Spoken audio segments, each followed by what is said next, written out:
my God, you guys. Some South African came to America thinking it was paradise, and now they are begging to go back. You cannot make this up. They said American would be glamorous. They said everything will fall from the sky. Guess what? Reality hits. The orange man told them, move here. Everything will be amazing. And they bought it. But now they are begging. They are saying, send us back to South Africa. We can't handle this. And I'm like, hold on. You literally asked to come here. You packed your bags. You crossed oceans. And now you want to go back? Here is the best part. They actually thought America was a magical land where everything falls from the sky. Suits, champagne, luxury. Reality hits them like a ton of brick. The bills, the long line, the fast food price, and they were not ready. My name is Faith, and you're welcome back to Chats with Faith. If this is your first time here, I'm glad you found this channel. Don't forget to like, subscribe, and hit that notification bell so you never miss a conversation. And as always, credit goes to the original creators for every single clip used in this episode. This video is for educational purpose and awareness. It is not meant to hate or discriminate against anyone. The goal is to discuss real challenges and perspective openly and respectfully. We've got more clips coming your way, so stay tuned. Let's chat. They struggling. They are struggling. So the Afrikaners, Elon Musk had Trump bring to the United States because they were being prosecuted, are stating they are having serious issues surviving in the United States. And the only person that can be blamed for this struggle is Trump himself. Trump cut a bunch of funding that Biden set up for refugee programs. And it wasn't just the money that Trump cut, it's also the staff that he cut at refugee offices and other federal offices because of the Doge Department. Elon Musk did this to his own peoples. So these refugees are saying they're only making $2,000 a month, which is barely enough to handle their rent. They're saying the houses they're in are roach infested. They're saying there's a lack of access to refugee support, again, because of Doge cutting all of that support. And they feel very isolated from these programs, and the language barrier is bothering them. So I'm not sure what more can be said about this struggle and why cutting refugee programs and the people physically working in those refugee programs was a bad idea, because even the people he is trying to help, the better immigrants, as they would say in the Trump administration, are now struggling to be here. Y'all have a good day. Did you see this video of this woman from South Africa talking about how on a Facebook group she saw that Afrikaner refugees here in the U.S. are struggling and are thinking about going back? Family of refugees has been placed in this town, and they have had like no food. I know that there's this, and I don't know what to think because I didn't really follow it at all when it happened. But I think they were of the understanding that they were going to be arriving here to like complete assistance, and I think people here thought that they were going to be arriving to a house and a job and medical insurance and a whole bunch of other stuff, and it actually isn't that way at all. There have been like 4 adults in a hotel room with no money, no cell phone, no anything, and like the humanitarian in me, I can't ignore the fact that these people are struggling, but there's this one side of me that's like, fuck that. If you hadn't heard the story, Trump has been letting Afrikaner refugees, heavy on the quotes, into the U.S. They came here with the lie that the South African government is persecuting them because they're white. So at a time where Trump is not allowing any refugees to come into the country, he is allowing Afrikaners into the country. And like this article perfectly states, they're not refugees, they're opportunists. And these opportunists really thought that when they got to the U.S., they were going to get a house, a job, a car, a cell phone, health insurance completely paid for. They really thought that Daddy Donnie was going to take taxpayer money and give it to them. You know, believing all those lies that people of color come to the U.S. to seek refugee or asylum, and then they have it on easy street, which, surprise, surprise, it's not true. And it doesn't matter how much those South Africans hate it here, they can't just go back home. Like the Department of International Relations said, these Afrikaner refugees cannot just go back to South Africa or get assistance from South Africa because they're supposed to be under the protection of the United States and Donald Trump. And if these Afrikaner refugees want to be welcomed back as citizens, they have to revoke their status in order for this to happen. So if these Afrikaners are struggling in the US and they want to go back home, basically they have to admit, we lied. I think it's kind of humorous to me that their lies have backfired on them and that Donald Trump has left them stranded. However, it's very frustrating that people who actually have to seek asylum and refuge in the US because they're trying to escape danger and persecution are not being allowed in, but these opportunists are being fast-tracked. And as always, please consider becoming a paid subscriber on here so I can continue bringing you stories like these. Well, it turns out the descendants of colonizers in South Africa who fled South Africa alleging persecution for being white, who came to the United States with the alleged welcome of the current president, have been left to fend for themselves. Y'all, it's bad. It's bad. This is from the Free Press. And I quote, "Languishing in cockroach-infested apartments, walking miles to the grocery store for food, and eating just one meal a day to save money. This is life in America for some newly arrived Afrikaner refugees from South Africa." Again, this article is on the Free Press. Apparently, this administration used the Afrikaner plight, championed by that musky man, to bring over these Afrikaners from South Africa to resettle here, essentially be used as a PR photo op. And then they were literally abandoned. These folks were talking about not having any blankets or towels for themselves, being put in motels, and given $2,000 a month. Most of that they spent on rent. Mind you, they came over here with very big promises, allegedly that they would be taken care of. There will be all sorts of benefits for them through this refugee program. Now to turn around mere months later, to find themselves living in squalor. No, I am not laughing at the plight that has befallen them, but it is kind of funny that you allege what has been combated by the South African government, that you are suffering as a white person who is experiencing persecution for being white. And then you come to this country where they're supposed to be trying to make white great again. You pose for the pictures, you do the photo ops, and then the administration literally treats you like garbage. Somebody cue up the Leopard song. Someone cue up the Leopard song right now. Y'all remember this time last year when the Trump administration brought over that group of white South Africans claiming they were facing racial persecution and injustice in their home country? I have an update. Out that the majority of them are struggling here in the United States. They are only given $2,000 a month, which typically their rent eats up, so they have no more funds for food, transportation, anything extra. They're living in roach-infested apartments. They are living in an unsafe area. It's almost as if the United States is oppressive. Tried to tell y'all. And if anything, this just further goes to show that there are flaws within our immigration system, flaws within our asylum system. There are flaws. It's not the people, it's the system. This is what happens when our politicians are more interested in using immigration as a talking point, as a tool for election, rather than an actual issue that needs to be addressed rather immediately. Well, hello, boys and girls. Do y'all remember all these smiling faces that arrived here about a year ago?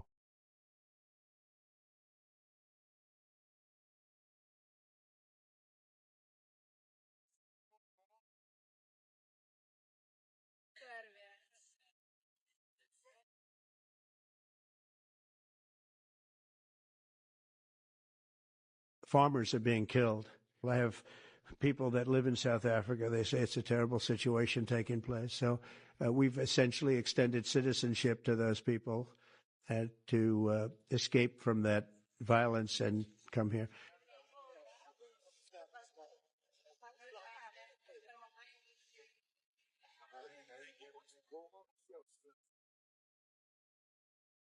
All of these folks who have just come in today have been. Well, I remember them. They got off of that plane smiling like they had just landed in Disney World. They thought they was about to come over here and live a life of luxury, zero labor, and all the racism their little hearts can stomach. But they are learning out the hard way that the grass is not always greener on the other side, and racism is expensive than a motherfucker. They can barely pay rent. They don't have the right clothing. They can't afford to buy the right clothing because they're barely affording rent. They barely have food. And most of them are still living out of hotels, which we know is expensive as a motherfucker. They thought they was about to come over here and be the brand new Elon Musk arriving from South Africa. Yet another fatality of those that have blindly put their faith in Trump, racism, and hatred. Happy Black History Month. You may recall last year we reported on the Trump administration's decision to limit the number of refugees entering the United States. That number was set at 7,500, a significant cut from the Biden era. In addition, the administration is prioritizing white South Africans for admission, a group it says faces persecution at home, something the South African government disputes. Well, now an investigation from the Free Press shows many of those white South Africans, also known as Afrikaners, are barely scraping by because of what they say are failures in U.S. government systems. Madeline Rowley is an investigative reporter for the Free Press, and she joins us now from Virginia to talk about this. And we should note the Free Press and CBS News share a parent company in Paramount Skydance. Madeline, good morning. Talk to us about the conditions some of these refugees say they are experiencing, because the administration made it seem as if they were being prioritized. They are a special group. Good morning. Thanks so much for having me on. Yes, I spoke to 10 South African refugees who told me that, they came to the U.S. hoping for a better life, a better situation, just as other refugees. And the government contracts with 7 refugee resettlement agencies that are paid hundreds of millions of dollars per year to provide safe, sanitary, and affordable housing. And unfortunately, what I heard from these Afrikaner refugees is that they're spending weeks in motels in unsafe areas. They're being offered housing that is full of mold, apartments that are full of mold in expensive areas. So each refugee is allotted $2,000, and all of that has been going to rent. So they're really left with nothing.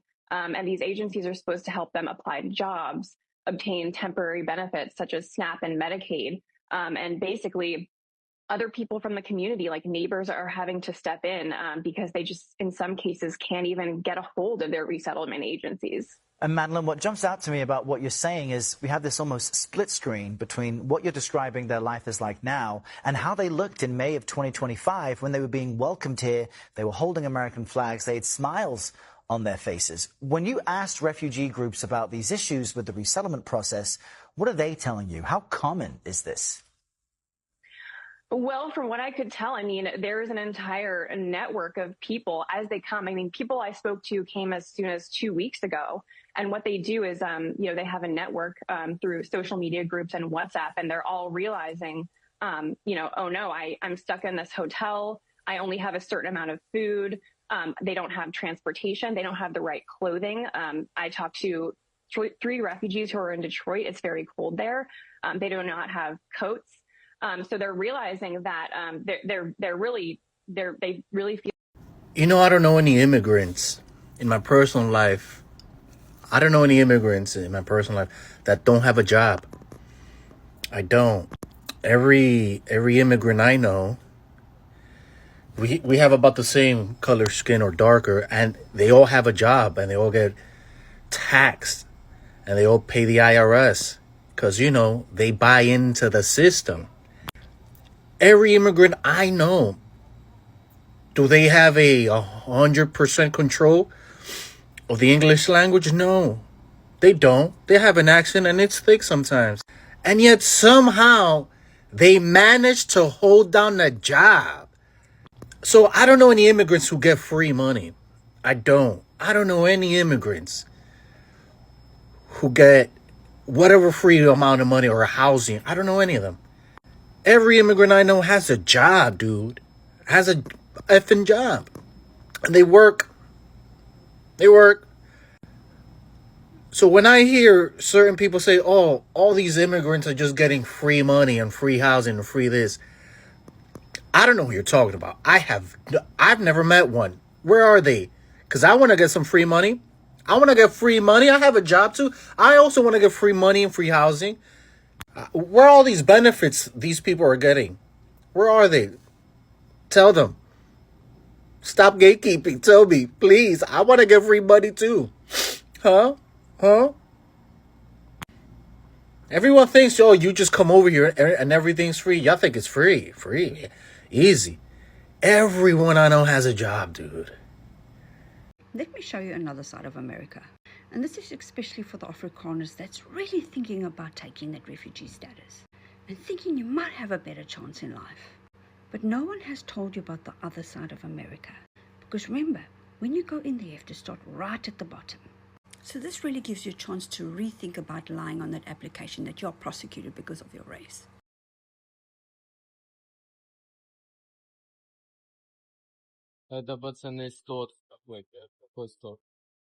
California sure does have a homeless problem.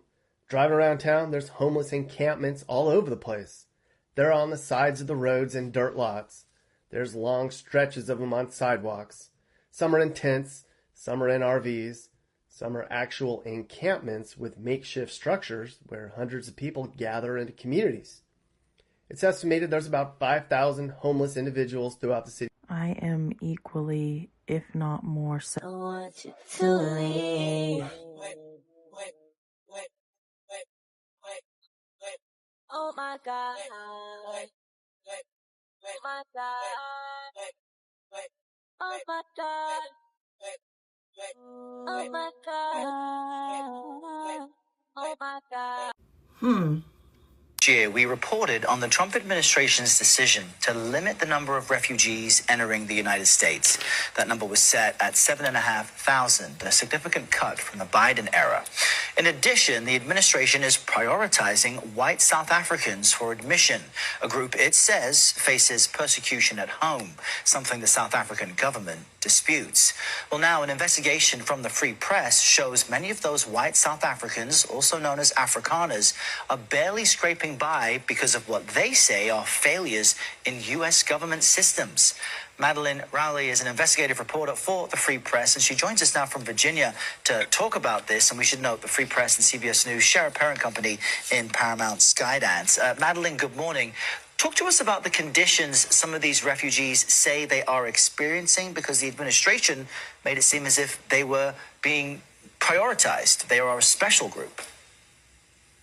Good morning. Thanks so much for having me on. Yes, I spoke to 10 South African refugees who told me that, they came to the U.S. hoping for a better life, a better situation, just as other refugees. And the government contracts with 7 refugee resettlement agencies that are paid hundreds of millions of dollars per year to provide safe, sanitary, and affordable housing. And unfortunately, what I heard from these Afrikaner refugees is that they're spending weeks in motels in unsafe areas. They're being offered housing that is full of mold, apartments that are full of mold in expensive areas. So each refugee is allotted $2,000, and all of that has been going to rent. So they're really left with nothing. And these agencies are supposed to help them apply to jobs, obtain temporary benefits such as SNAP and Medicaid, and basically. Y'all get the point. Donald Trump and Elon Musk use those people as political pawns. They were a piece on their chessboard. And then those people's racism blinded them to the fact that they were being used as political pawns. And their white supremacy led them to believe that they were entitled to the American dream. Now that they're here, has anybody told them what white Americans, white racist Americans in this country, what white supremacists like to tell people who are not American citizens? Has anybody told them that? You need to pull yourself up by your bootstraps. And if you can't work here, then maybe you need to go back to your own country. If you're wondering what happened to the Afrikaners who were rescued from South African white genocide from South Africa by Donald Trump and taken to America, well, I will tell you, they've come out and said that there's been a failure of policy because they basically are barely scraping by. That is their description, that they're barely scraping by. So they were rescued from South Africa, thinking, and most of them obviously never been to America, and thinking that they were going to turn up to a place that is paved in gold, only to find out that America has literally got millions of people who live in the streets. And many people in America, at least 10 million people, actually live in their cars. And these Afrikaners claimed asylum in the United States of America, and now they're saying that there's been a total failure of the rescue because they're not getting by. They're barely scraping by. This is what they say. Feel-good story of the week. So you guys remember all the stuff about the South African refugees to the USA. I mean, of course you do. It's a really funny story that we've all known about and loved. Like the supposed victims of the white genocide in South Africa. So Trump started inviting them to come to the USA on the basis that there is supposedly a white genocide in South Africa that they are fleeing from. And some of these white South Africans took him up on this offer. And one of the families who took this offer apparently went to the USA thinking that like they would be given like a house, they would be given like money, like they would be given like the full service experience from the US government upon arriving. But what actually happened is they arrived and they can't get a job. And now they're like, help, we need help. Someone help us. This sucks. We want to go home. Story here. Afrikaner family stranded in the USA after seeking refuge, appeals for help online. An Afrikaner refugee family has washed up in Montana, US, and they have taken to social media of all places to ask for help. The story was dropped by a South African expat on TikTok. This was definitely written by ChatGPT because of the way it's written. You know, where global crisis meets lip syncs and dance challenges. I'm going to read the factual parts and ignore the fucking unfunny commentary shit. In recent weeks, not one but two groups of South Africans have claimed refugee status in the US, and they went to a 3-star hotel in Montana. I think the video was deleted. Okay, here's a better article on the same story. So the South African expat TikToker revealed that she came across an Afrikaner refugee family in dire need of help. The family of 4 was stranded at a hotel with no food, money, or a cell phone. They own a farm in South Africa. Isn't the whole thing?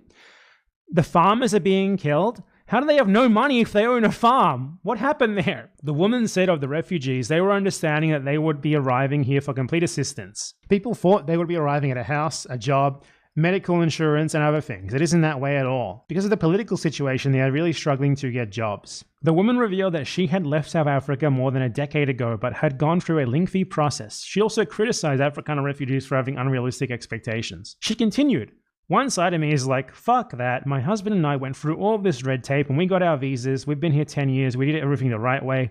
Here, these people, regardless of what they were promised, just came here expecting everything. No help from the South African embassy. I mean, you said you're fleeing the South African government. You said you're fleeing them. You said the government is killing you. You said they're genociding you. Why are you seeking help from them? Why? That's so funny. And another thing is being refugees, right?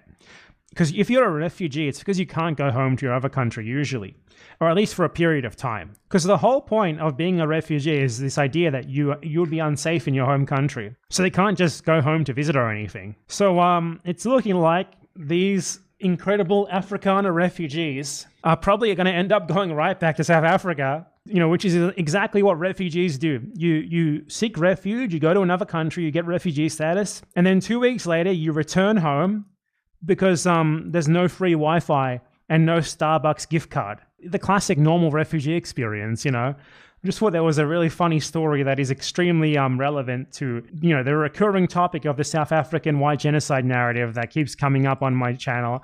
I'm the one who originally suggested this to Trump, by the way. Trump, I just have to keep playing that clip, don't I? I'm the one who put this idea in Trump's head, like Inception, just like Inception, via my YouTube. No one else was talking about this until I did, okay? Mr. President Donald Trump, have you heard about the ongoing white genocide in South Africa? The black people they're going to the farms, they're killing the whites, the Boers. It's really terrible. It's really terrible. I've heard they even eat the cats. Mr. Trump, it is imperative that you immediately invite all white South Africans to come to the USA, a free open invite to any of them, immediate citizenship, and then ban them from leaving to make sure they appreciate what the USA has done for them. It's needed in order to save the white people of South Africa from the genocide happening there. Mr. Trump, Mr. Donald Trump, I put this in his head. It's all thanks to me. No problem. This is why we're getting funny stories like this about other people's horrible misfortune. Ha ha ha ha ha. America doesn't owe you paradise, honey. And sometimes you really do get exactly what you asked for.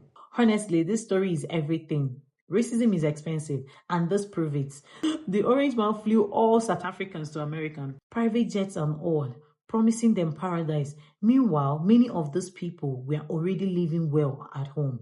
Businesses, jobs, houses, life sorted. But nope, they only saw America in luxury. No stress, easy life. So they packed their packs, took their kids, waved the American flag, and flew across the world thinking everything would fall into their laps. But reality hits, bills, long lines, racism, responsibility they weren't ready, and now they are crying and begging to go back. Meanwhile, the ones who stay back, watching the chaos unfold, their life is intact. That's why I said racism is expensive. Even special treatment can't protect you from reality. Don't chase dreams blindly. Don't expect paradise just because someone hands you a ticket. Life will always deliver a reality check, sometimes the hard way. They really do get exactly what they ask for. And if you enjoyed this video, make sure you like, subscribe, and comment respectfully. See you in my next video.